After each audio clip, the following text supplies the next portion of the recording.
Welcome to Wrestling and Everything Coast to Coast with your hosts, Buddy Sotelo Esquire and Evan Ginsberg. Evan, would you like to introduce our guest for this evening? Absolutely. He's my friend. He's a noted filmmaker, Mark Nowotarski out of Detroit.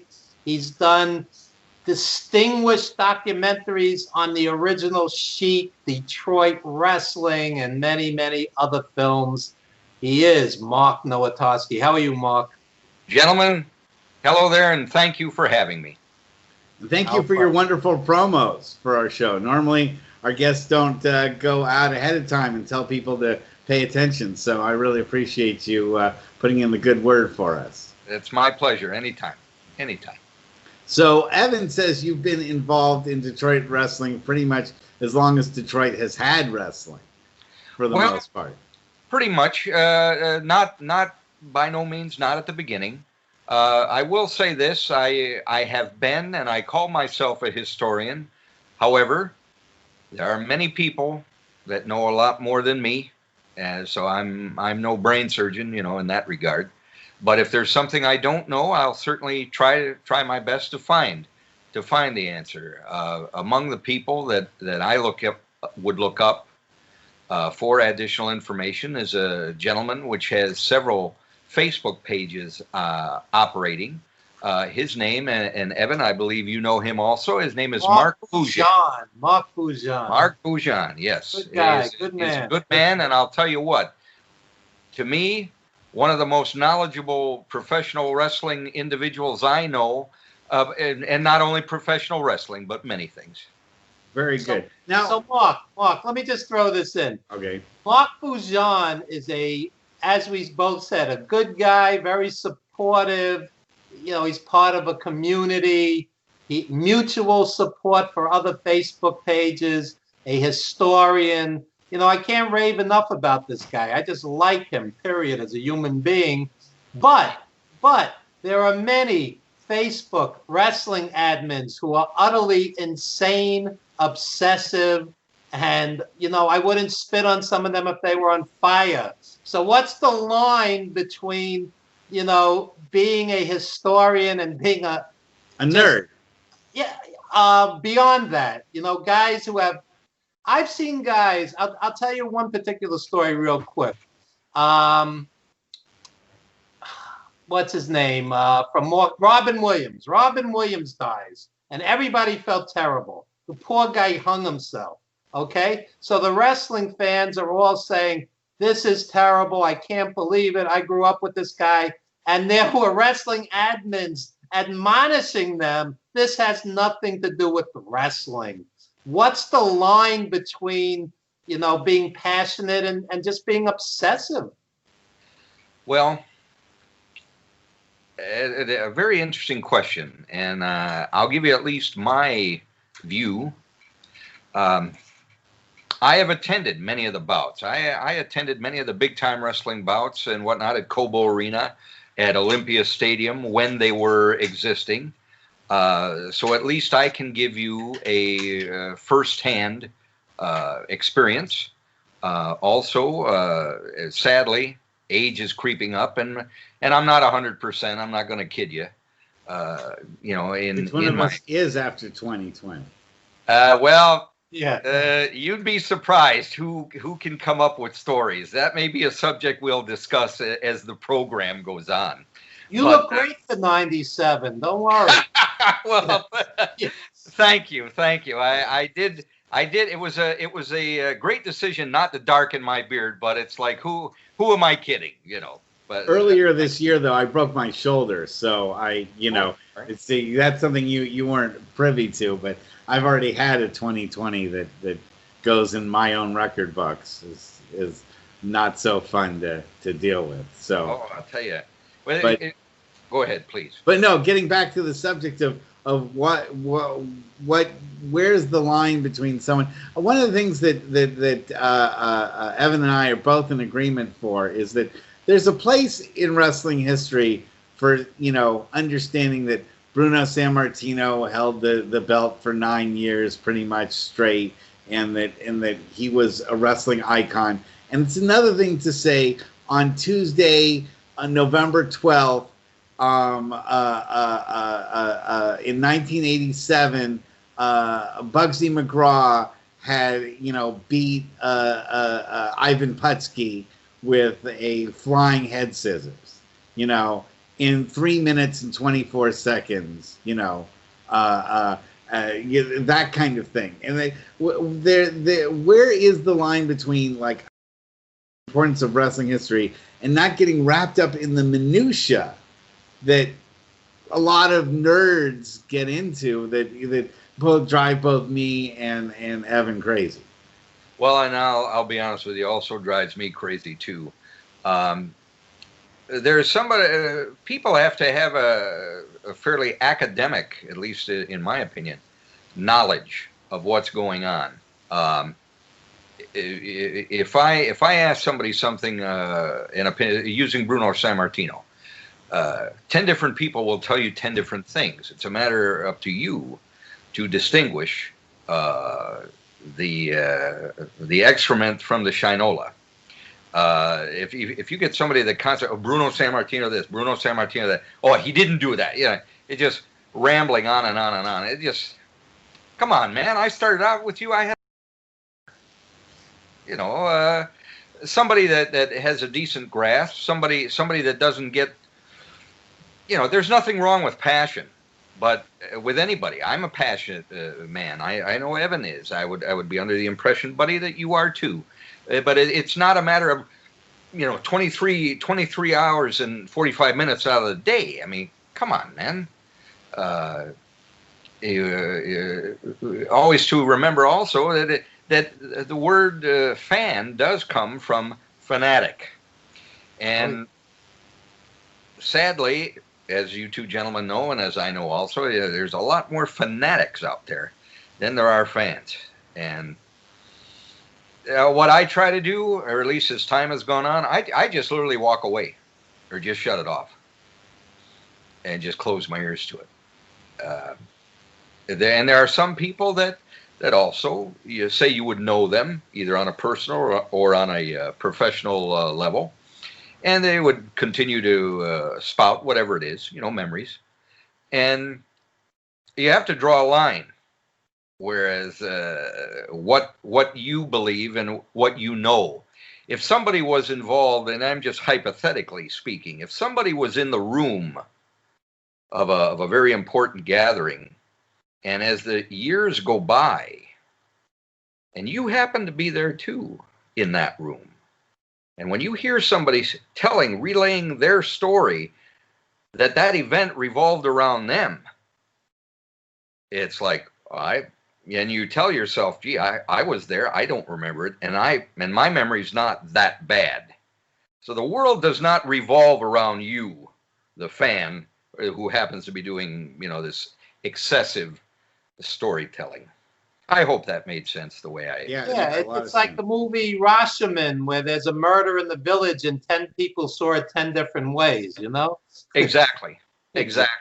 So, can you tell us how you got started as a wrestling historian and what made you so interested in history? Well, I was a fan. I started out as a young boy, child, and with my, as I would only guess many, with my grandfather. We were flipping through the channels at that time, ABC, NBC, CBS, and when the other UHF channels came out, and prime time, flipping around, didn't want to watch Kung Fu, was tired of that. So bam, just happened to flip wrestling. My grandfather said, oh, leave this on. And wouldn't you know, it was big time wrestling. And it's like, oh, you knew who the good guy was, you knew who the bad guy was. And say as an example, as a young person, whether you're a boy or girl, you're having a rough week at school, the teacher's picking on you, one of your school colleagues is bullying you, or whatever it is, you had a rough week, and you're tuning into the wrestling, and wouldn't you, lo and behold, you find yourself rooting for the bad guy or rooting for the good guy, whoever it may be, but you get it out.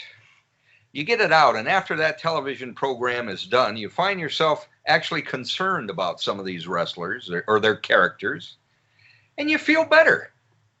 And as time went on for me, weekly watching the program, it's like always was promos for the live show at that time, Cobo Arena.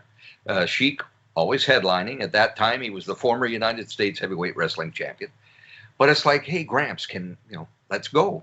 And it's a standard statement, if you did well in school and, et cetera, stop giving your mom a hassle, this kind of stuff. We got to go. And my mom would take me down, and I was a fan of the Sheik from day one. And I always rooted, it was the Sheik, Pampero Firpo, Hans Schmidt, Great Kabuki, Abdullah the Butcher. What was your first main event? My first main event was at the Michigan State Fairgrounds. It was a tag team match. It was the Sheik and Pampero Firpo. Wow. And Abdullah Farouk was there, managing the Sheik. And they were up against Tex McKenzie and Cowboy Bob Ellis. There you go. And it was, as I say, at the Michigan State Fairgrounds at the Coliseum. The ring was in the center, but there was no floor. It was dirt over there, But they had the ringside seats, and my parents, who at that time happened to take me, we were about, I'd say about 8 miles away from the Michigan State Fairgrounds where it was. And we got up in the stands. Well, hey, I'm ready. I got my Kodak Instamatic camera. I'm running down. And I did. I got to be close to ringside, found a seat that luckily was unoccupied, watched the show, and that was it. I was hooked. So you talk a lot about how your previous generations, your grandparents, even your parents, got involved and got you involved. Is that something you think is really lacking right now in today's wrestling? The intergenerational, like father to son to grandfather, sharing? Well, when the general public, I'd be under the impression when the general public thinks of pro wrestling, right off the top, they're thinking of WWE or whatever they're called now. I think fathers or parents may get them involved. Well, and even going back and for me, everything will revolve around Detroit and Michigan. For me, this evening, is think of WrestleMania 3, which took place naturally at the Pontiac Silverdome, but which is now a large parking lot. Wow. Which is disgusting, but the Pope was there. It meant absolutely nothing, in retrospect. But anyway, you say Hulk Hogan, Andre the Giant, you'll be lucky if a younger person today even knows who the heck you're talking about. They remember the posters. Question: I do believe that they are bringing them in. Okay. To some degree. So tell me about the Sheik and what he pretty much got done wrestling right as I really started watching. So I never actually saw an actual match live of his. But tell me about your experiences watching the Sheik and how he influenced you especially to do some of the things you're doing now. All right. Well, it's Werner's Ginger Ale. Gentlemen, it's originating from Detroit. I love it. New sponsor. Oh, I'll tell you. Yes. It's one of the things to be consumed with Little Caesars, I suppose. A Little Caesars pizza. Oh, yeah. I'll tell you. Well, speaking of pizza, I've got something to speak of as our time progresses. One thing I am going to answer your question, buddy. One thing I would like to do is it was just, I believe, within the past 48 to 72 hours of us being on the air, one of the original Sheik's sons passed away. As I would hope everybody knows, the original Sheik, Ed Farhat, has passed away for a while now, but his son, Tom Farhat, passed away, as I say, up to 72 hours ago. If my understanding is correct, he passed away of cancer, had it for a while. And I would like to dedicate this hour and this show, with your permission, giving my condolences to the Farhat and family and all those concerned. Absolutely. We haven't even said our condolences to Animal the Road Warriors for dying last week. It just too many things happen, unfortunately, in this sad world. Well, you know, and I'll just give a quick one-liner here. 2020, gentlemen, if I had hair, I'd be scratching it. I mean, we've just lost so many people, and I'll be specific with the Detroit area, Detroit, Windsor, internationally, Canada and the United States. Just several fans, great fans, and authorities, also historians. One gentleman, with regard to passing away, sadly, one gentleman, his name was Terry Dart. Tremendous, in my eyes, historian, great photographer, attended both major and minor shows. And another gentleman who was a friend of the Sheik and the Farhat family, if I recall correctly, his name was Jerry Davison, also recently passed away. And, you know, I would also like to dedicate this hour to them and to all the various fans and historians who are deemed old schoolers, that it's just very unfortunate and very underscored, I believe. I'm sorry. And today would have been the birthday of Dale Pierce, the great indie manager. Author. Yeah, another historian, and he was a good buddy of mine. So he first year without Dale. This guy wrote many books on wrestling, and he was particularly an expert on Arizona and Ohio, whereas Mark is an expert on Detroit. And, you know, one by one, when these guys go, there's not a lot of guys that go back to that era. And hopefully, you know, they've written their books and written their articles, and it's documented, because otherwise a lot of this is lost, just lost. Exactly, and a very sad state of affair. That's why I'm so honored and privileged to be included in that circle, if you will. Evan, yourself, Buddy, you, Mark Boujan, many other individuals which through the 21st century technology have had the opportunity also to become more widespread.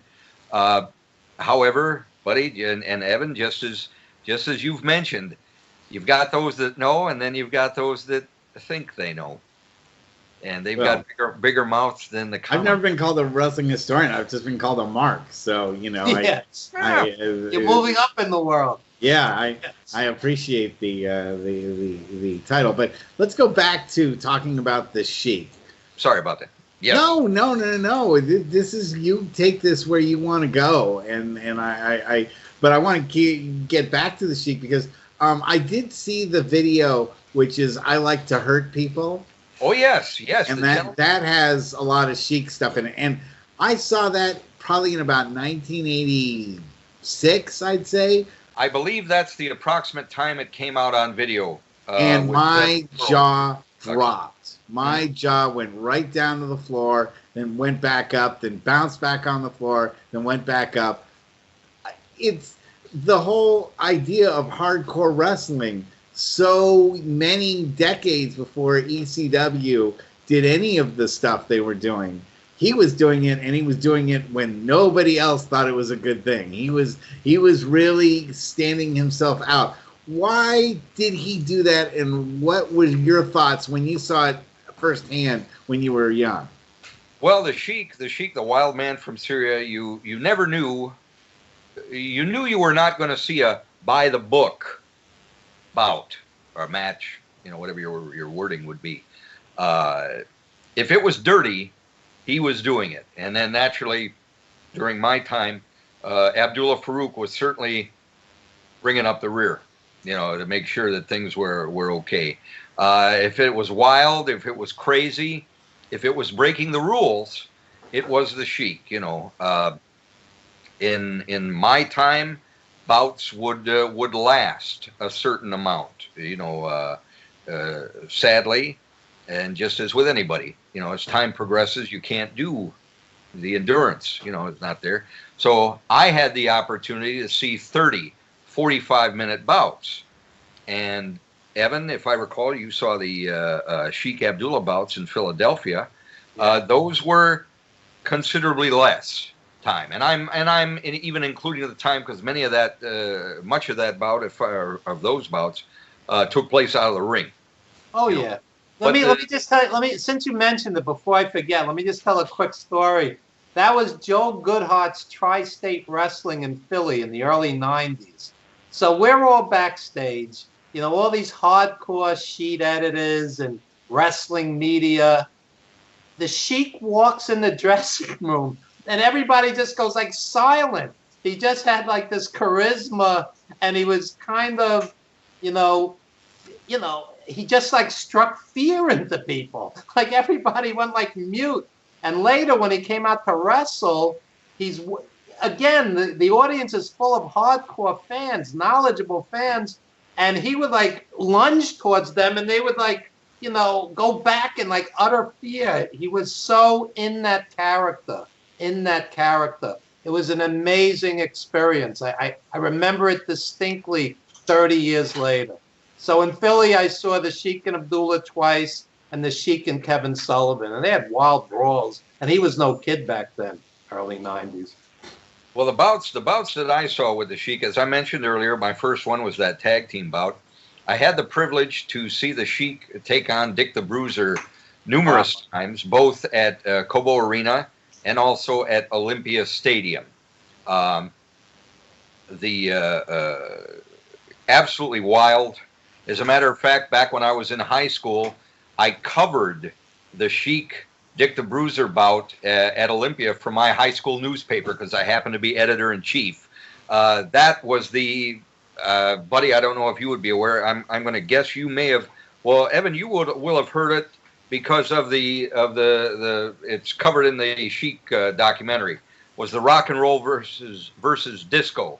Well, Dick the Bruiser represented rock and roll, and the Sheik represented disco. Did he really? Clearly. Oh yeah, it was absolutely wild. Now, two legends to me, and two living legends at that time.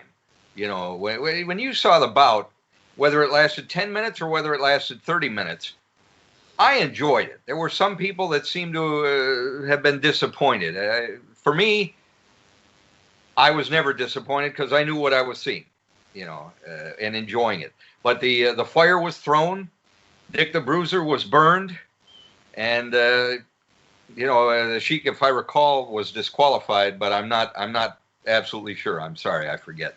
But that's what makes you a great historian, that you actually don't remember whether or not the finishes, and that's good. We don't want that. We don't want the ones that say he finished with a spinning knuckle lock at 3:58 in the match. We've had enough of those guys, and we don't want them on the show. Basically, if they're going to hit us with those kind of by the minute minutia, those aren't the right fit for us. We want somebody. We love the people on the show that hit the bigger concepts, and so that's one of the reasons why I'm really excited to continue to find out a little bit more about the emotions behind the Sheik. Tell me about what being in the crowd was like when the Sheik was doing what he was doing. Well, the majority of the crowd, everybody loved to hate the Sheik. I mean, that was the common denominator, if you will. I was not part of that. I was the one rooting on the Sheik. He was one of my heroes. Him, Pompero Firpo, the Butcher, and down the line. But Evan, I'm mad at you. Okay. Why is that? Well, you and I had a rough week. It was something petty. I'm not talking to you, but I happened to run into you at the bouts. And lo and behold, we forget the baloney that was between us, and we're back buddies again. We're pals in our mutual hatred of the Sheik. We're wanting whoever he's fighting this particular bout to beat him. So it eliminated unified. Yeah, unified. Yeah, exactly. And I've attempted to the best of my ability. This was one of my productions. This is the Sheik 2 DVD disc set. I produced this.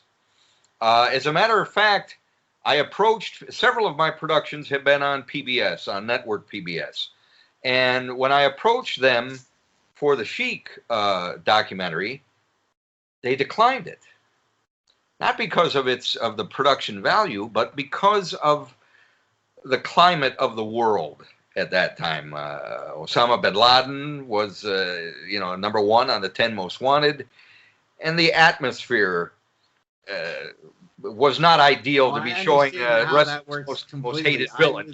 I had a character, my buddy Sotelo character was actually managing a guy named Sheik Ali Boom Boom. And he was doing the entire Iron Sheik shtick himself. Mm-hmm. And we were doing that right up until September 11th, 2001. And then that whole thing had to go Ended away. On the 12th. Yeah. On the 12th, that was the end of that. Because we were like, we are not going to go back to the arena waving the Iranian flag left and right. That's not going to get over. Well, that is why the Sheik documentary sadly never made it on PBS. However, in the same breath, literally, they said, "Well, Mark, if you would do something a little more broad about Detroit in general, that's something." Because by this time I had already had a track record. I had broadcast a documentary on the world's floating zip code, which a little while later I'd like to tell you about. Detroit is the home to the world's floating zip code. There's a little tugboat, at least I believe that's what it's termed, a tugboat that if you write the zip code 48222, it's only going to go to one place. It's going to go to the J.W. Westcott, which serves the Great Lakes region. I don't know how well you can see because my vision is not good there. But that was hosted by former CNN investigative reporter Robert Vito, and exclusive to the world, the only boat short of naval vessels that is actually a registered post office. This is something that is exclusive to Detroit. And they've been in the family, in one single family, for I believe it's 140. Either 140 or 145 years. So they're going strong. They're good people. I know them. Jim Hogan, ain't number one. I'll tell you the J.W. Westcott story. I'll give you a little more of a recap on that later. And gentlemen, I'm going to apologize to you if it seems like I'm rambling. No, it does make me want to bring up another topic though about what is specifically special about Detroit and wrestling. Why is Detroit? Because Detroit is a big part of the wrestling history. The Silver Dome, WrestleMania 3, all of that. I mean, you pack that arena in ways that nobody ever has before, in the United States or since. So why is it that Detroit is such a hotbed of professional wrestling? Well, I would give that honor exclusively, say 99.9 for the Sheik. The Sheik with the character, he was a very good businessman. He did have that Detroit and Cobo Arena was synonymous with the Sheik at one point in time. Dick the Bruiser entered the picture with the WWA, if I recall, and they had the wrestling wars, the promotional wars. That lasted for several years. But I would give it exclusively to the Sheik. But the Sheik, and I will always say the Sheik, would bring in top talent. He'd bring in Bruno. He had Bruno in a little bit. He had, if I can pronounce his name correctly, Mil Mascaras, Bobo Brazil. I mean, Mil Mascaras. Thank you. He brought in talent from one end of the country to the other. Okay, main event, true battles, Haystack Calhoun, Wild Bull Curry, Dick the Bruiser, Bobo Brazil, Lord Athlete, Ernie Ladd, Big Cat Ernie Ladd. That's right. It was boom. And who out there used to try taping up their finger when they were young men going to school and thought they were going to be slick on the playground jabbing somebody in the throat? Come on, buddy. I bet you're trying something Ernie like was that. just a little bit. Ernie, for me, was in his managerial time when I watched him. So I didn't really see him much as a combatant. So I sort of missed I saw that later, but then we had the Oriental Spike. That was the big thing. It was the same thing, taped up thumb, but then it was the Samoans or Mr. Fuji who was doing it for when we did the impression. So. Oh, okay. Well, Detroit had characters coming out everywhere. You had gentleman Hans Schmidt, I mentioned before, Dominic DeNucci, Ariba Luis Martinez, Flying Fred Curry, and naturally his father, Wild Bull Curry, to give in the WWA, but he also wrestled for the Sheik for a time. Baron von Raschke, the Blackjacks, Bobby Heenan in the Bobby the Brain Heenan, or Beautiful Bobby Heenan at that time. It was just a cornucopia of talent. There were times where the cards, the big time wrestling at Cobo cards, you would get up to 14 bouts on a card. Many, in my opinion anyway, many of the undercard were main events. Yeah, the Fabulous Kangaroos, Al Costello, managed by George Crybaby Cannon, Bulldog Don Kent. I'm good friends with Al Costello's nephew. Oh, is that right? Yeah, he lives just right up the street from me. Just out of just weirdness that he brought that up one time. He said, I know you're such a big fan of wrestling. I knew him from a networking group. He said, and he gave me some original Al Costello stuff that he had from the Kangaroos. So that's great that you mentioned him, because that's and that's another thing too I wanted to bring up is the Sheik's manager was the Grand Wizard, right? The guy. Well, you would know him as the Grand Wizard, but when he was in Detroit, he was known as Abdullah Farouk. And at that time, he used to wear a fez. Not the turban that you may be familiar with. Yeah. Right. To me, he's maybe the most fascinating manager in the history of wrestling. I agree. He's not. He may not be the greatest because he didn't manage all sorts of champions left and right. But he managed Billy Graham. But to me, and correct me if I'm wrong, the Grand Wizard was the first manager I ever remember as not being an ex-pro wrestler or being big or tough or by any means capable of delivering any kind of physical harm to any of the wrestlers in the ring. He cheated in so many little ways, but never did the big thing, never took a big bump, never was really physically involved in the match, like hitting a guy and then standing in the ring, stomping him a whole bunch of times, and then getting picked up and body slammed, kind of thing. He sort of, that to me was sort of a revolutionary concept. I wish I had been able to pull that off during my career. I'd probably have a much better working shoulder and back if I hadn't taken all those bumps. But why was he able to pull that off? Why was he able to be so successful that way? Well, in my opinion, among other things, I'm a firm believer in it can be called any number of things. It can be called luck. It can be called timing. It can be being at the right place at the right time. His character also evolved, and at that time, if I recall, he was exclusively managing the Sheik. And whenever he always watched out for his man. If he saw him in trouble, he'd pass over some sort of object, or he'd pull on his feet, to hold the opponent in place.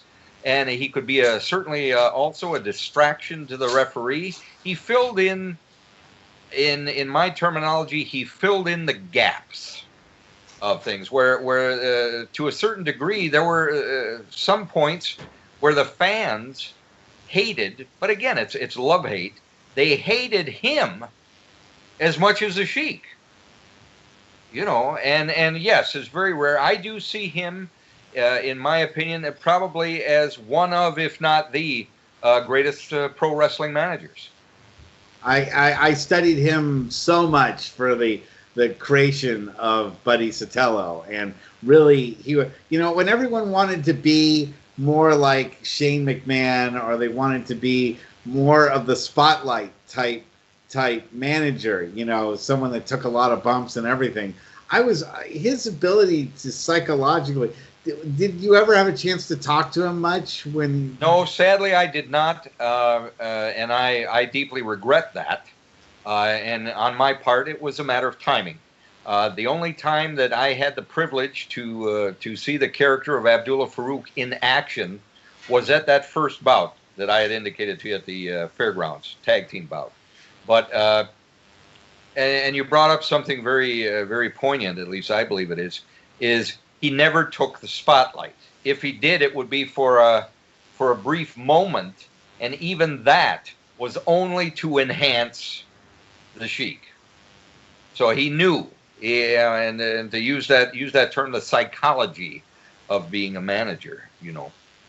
Then naturally after that, as you may or may not recall, he was followed by Eddie the Brain Creechman, who was a gentleman from Canada. No, I wasn't familiar with that, but you yeah. know, and I guess that helps create Bobby the Brain. You know, who was in the same. Well, Bobby was in there too, but he was not with Big Time Wrestling. Bobby was with the WWE. He was at that time he was managing the Blackjacks, Baron von Raschke. You know, he was in the other, say in the other group, if you will.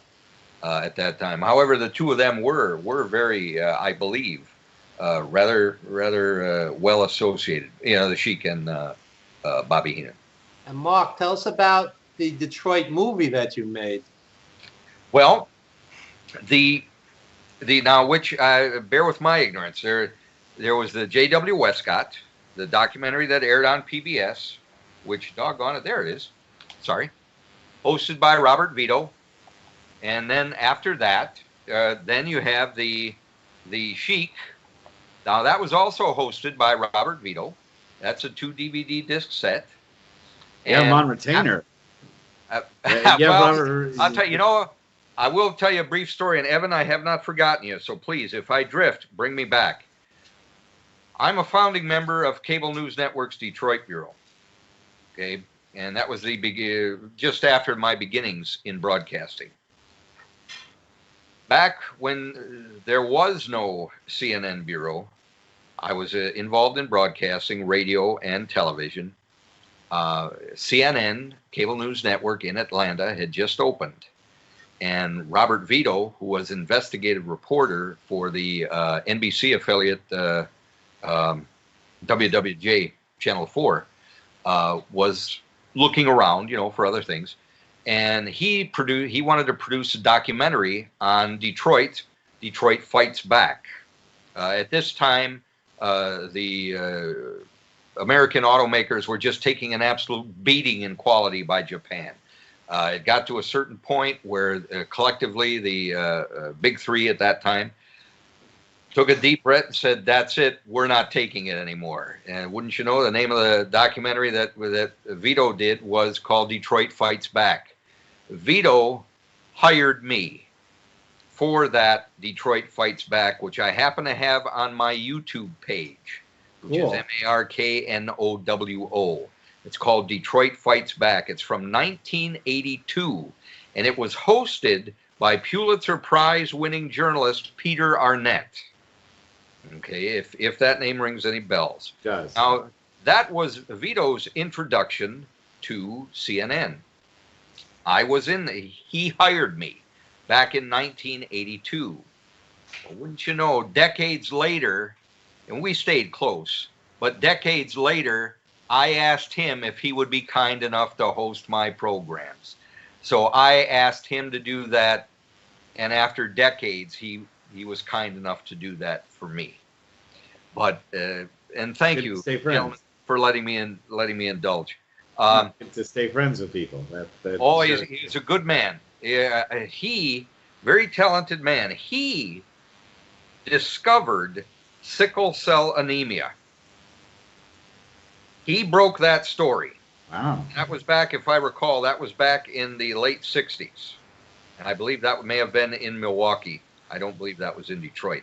Robert Vito was the last reporter to speak to Jimmy Hoffa before he disappeared. And I'm going to say, I think that was 1975 or 76. And I'm sorry, I don't remember. I apologize. But getting back to your question, Evan, thank you for your patience. When PBS declined the Sheik because of the content and the world atmosphere at that time, PBS said, Mark, if you did something about not just one individual, if you did something about Detroit pro wrestling back in the day in general, if you do something like that, we'd greatly consider it. But they didn't know that I was already thinking about the follow-up to the Sheik, and I was already in the process of developing it. I didn't mention it to them. But the Battle Spouts and Brawls program, that is also a 2 DVD disc set. Now, that was broadcast on PBS, on network. That was broadcast throughout North America. That was a pledge piece. You know, they would break into the program. I was on air with some of the hierarchy of Detroit's PBS, and we would, request backing pledges for PBS, which I thoroughly encourage, even in difficult times. If you're a follower of PBS, please, ladies and gentlemen out there, don't, whatever it is, whatever, $1, $1,000, $100, whatever. They're good people. They're good people. A lot of good programs. You may not like them all, but if there's one in there, hey, and look, you've got Sesame Street. I mean, come on. But anyway, the Battle Spouts and Brawls was broadcast. It went as high up. And gentlemen, refresh my geography. Greenland is up there. Yes. Okay, it went up as high as Greenland and went as far down as Costa Rica. Wow. Okay, so it's come to my knowledge that there were some stations, some PBS stations that did not pick it up, but it was broadcast throughout. When was it aired? This was in I want to say 2015. Yes, I have my friend Jim Saliba there. Jim, Evan, just to refresh your memory, Jim is the kind gentleman that came out with me when we interviewed you. That's right. And that's something else I wanted to mention to you, buddy, just in case you may not be aware. In the Battles, Bouts, and Brawls, and you hit on it earlier, the impact that Detroit had. This was the gist of this program.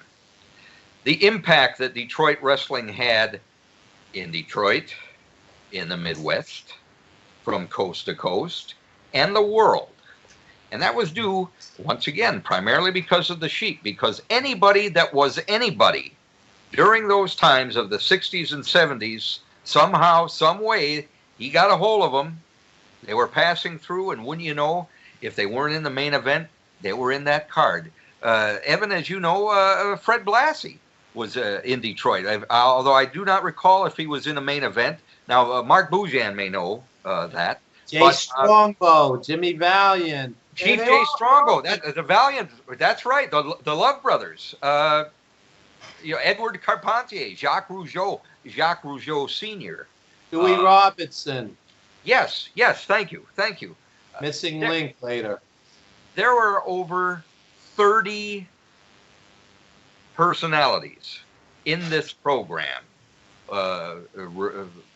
Individuals that were remaining from Detroit, and individuals from both ends of the country. I myself, along with my friend and producer colleague, Jim Saliba. Tell Jim to join us, since you keep pointing to him. Tell Jim to come join us. Sure, yeah, come on in.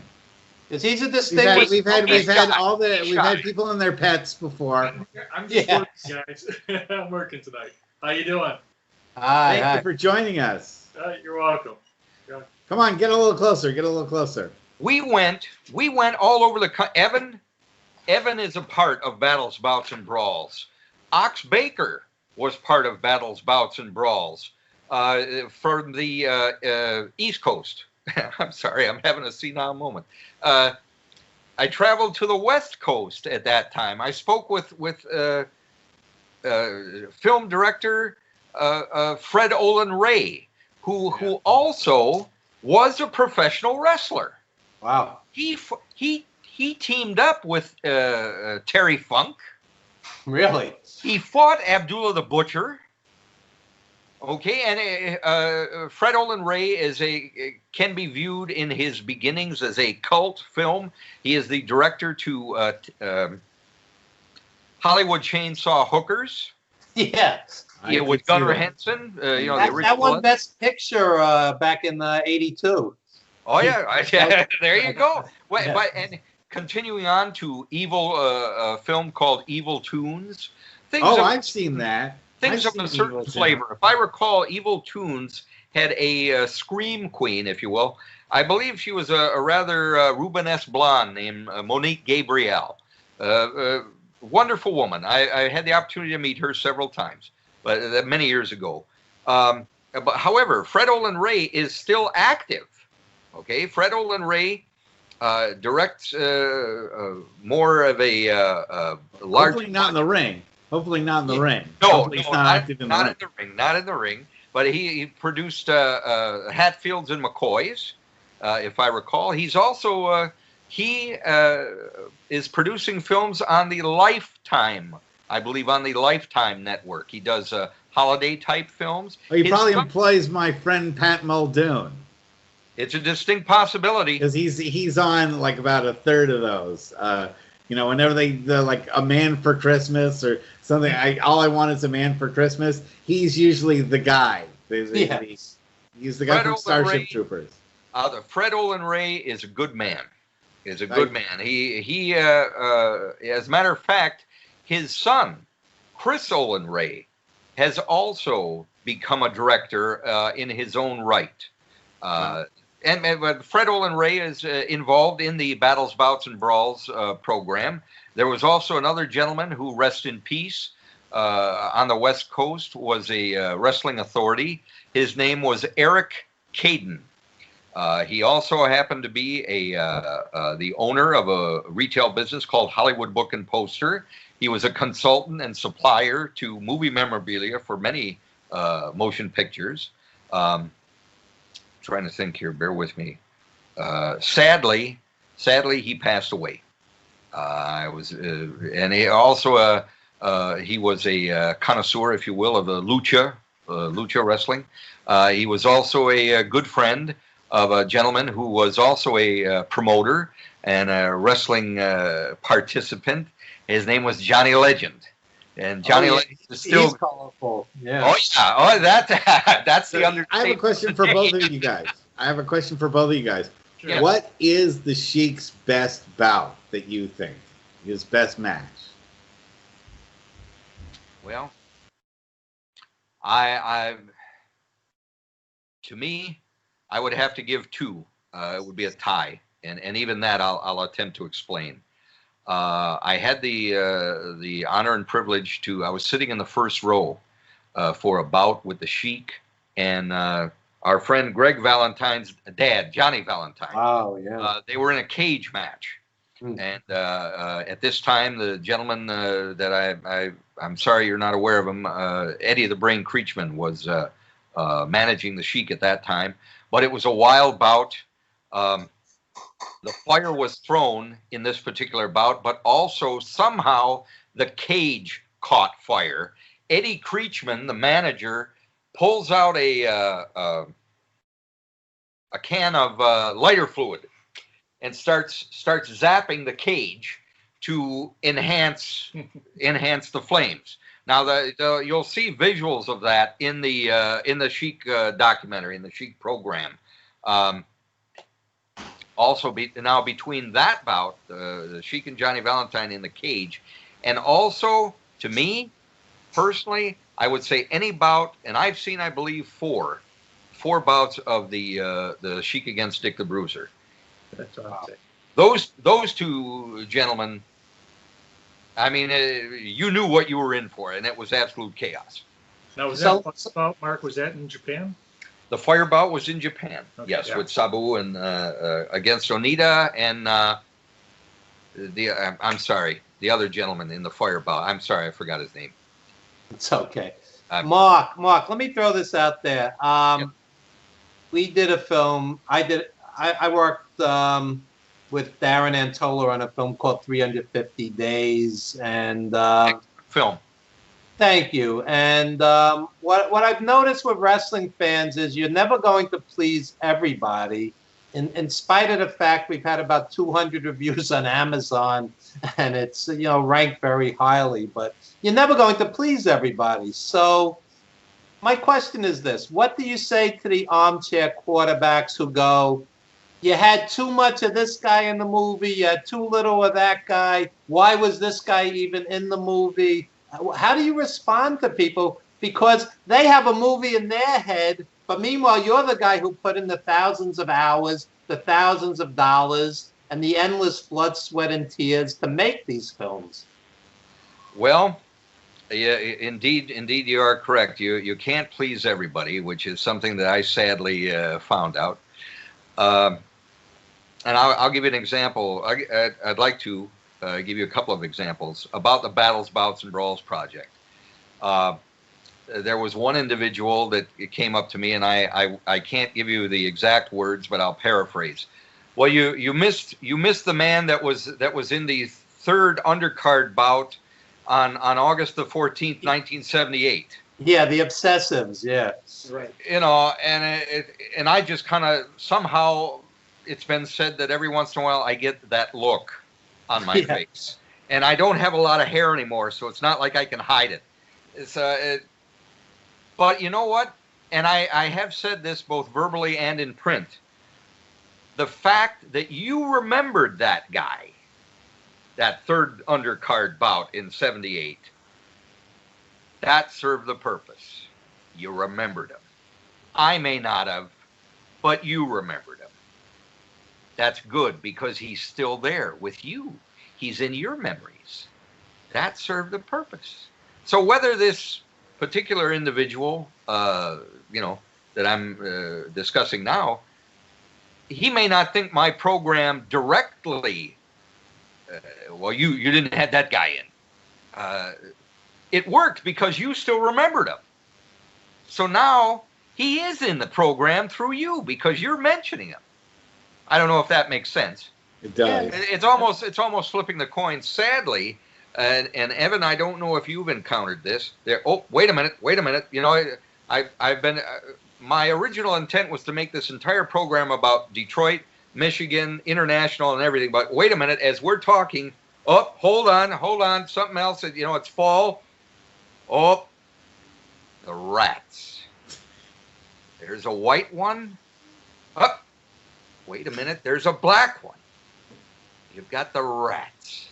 Now, even though these are the rodent rats, sadly, and I hate to say this, but I've encountered other rats with regard to productions. There are also, sadly, and I will say I took this personally. There are individuals that were in this program that gave negative vibes to it. That was very disheartening, and that was very sad. And I was not that hurt.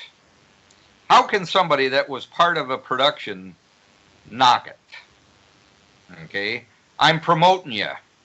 I'm bringing you in.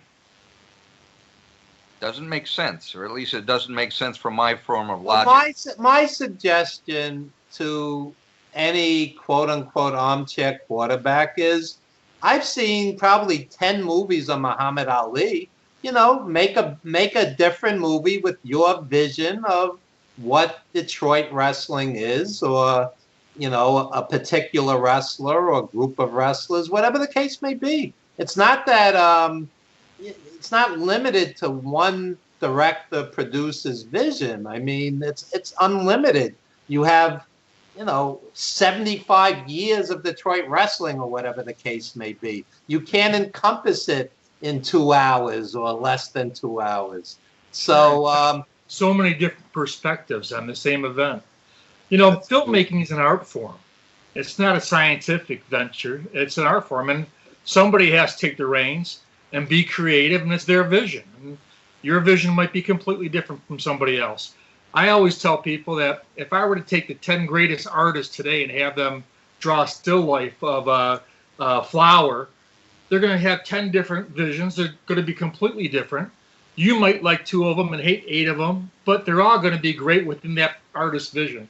And as a director producer, you have to go with what's in your heart and what you want to show.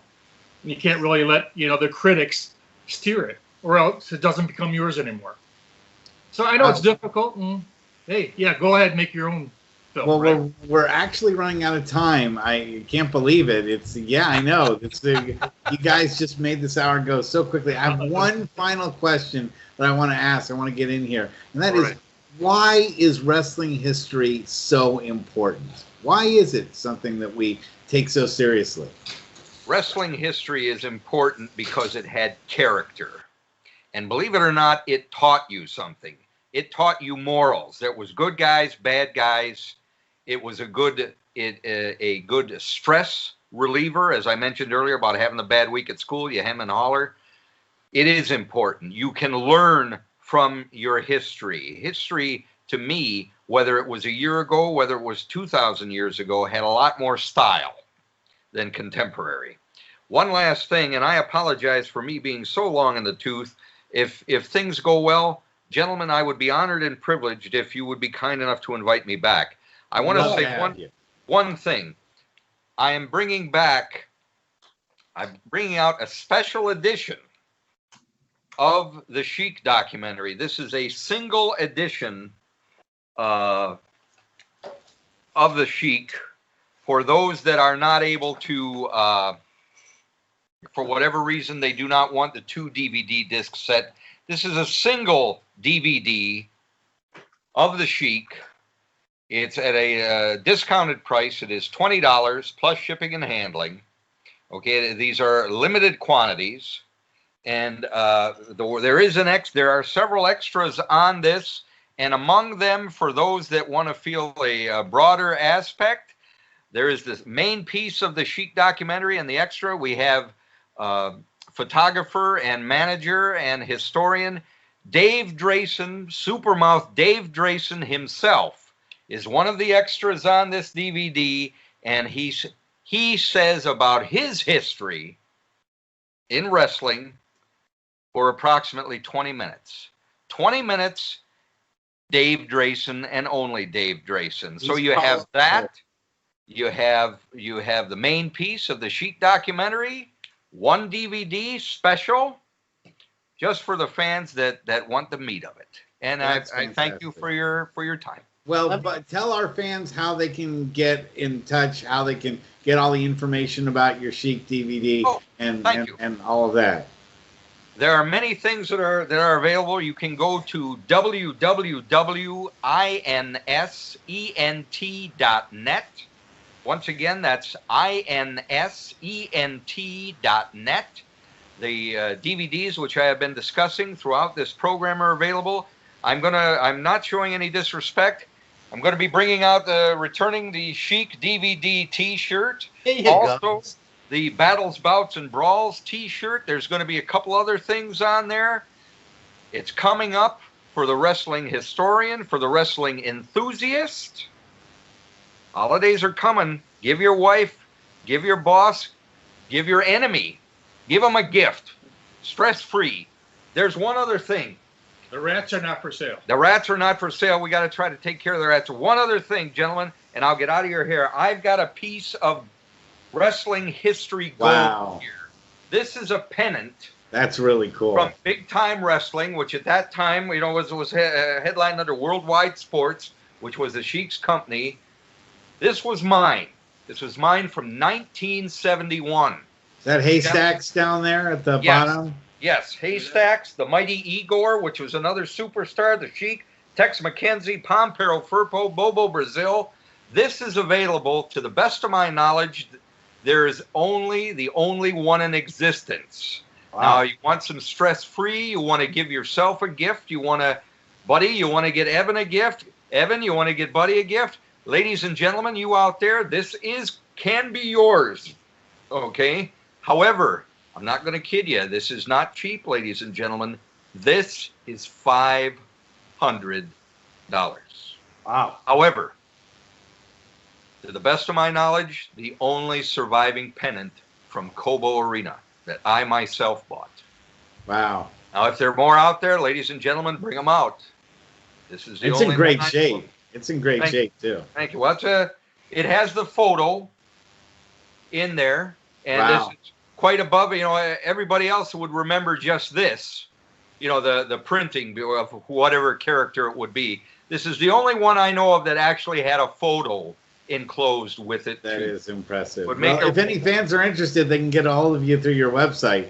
through the website or through the Mark Boujan Facebook pages of History of Detroit Wrestling.